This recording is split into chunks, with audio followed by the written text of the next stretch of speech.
Hello, this is our submission for assignment 2 in embedded systems for the master's course of drone technologies at SDU. Our setup we're using is just the USB camera connected to the Ultra 96 V2 board, and then we are H into it with 2 terminals because we're going to be running 2 ROS nodes. The first thing we do is we source our environments. We do that in both terminals, but I've already done it.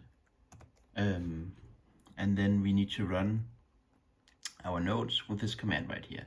They both need to share the same access level, and for us to use the memory map function in C++, we need root access, otherwise it won't start to run. Therefore we need root access on both nodes. That's why we run it using this command.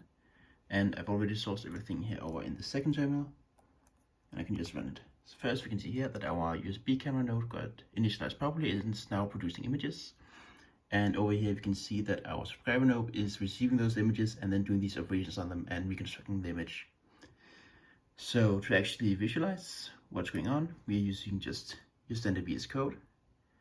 And right here we get our reconstructed image, and we also have access to our original image. So we take a look around with our camera right here, and we take a look at the wall. We can see that everything is pretty white, looks pretty normal. And if we then change to look at our reconstructed image down here, we can see that the red filter is actually being applied. So we look at the wall, and now everything is red. So what is actually going on here? See, we are receiving an image from our USB camera node. We then extract the RGB data from each pixel and set them into arrays of 200 pixels.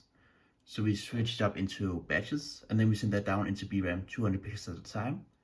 In BRAM 0 module, we have 200 addresses allocated to this purpose, which our programmable logic will then read from, do this operation the most significant byte. In this case, it's the red byte. Check if it's less than or equal to 200. If so, we set the value to 200, otherwise we leave it alone.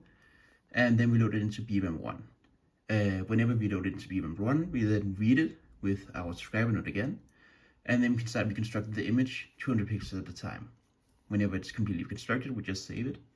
An alternative way of doing it would be to publish the reconstructed image and then look at it with RFS, but we decided to just use Visual Studio instead, which also causes a bit of delay, but it works perfectly fine. Yes.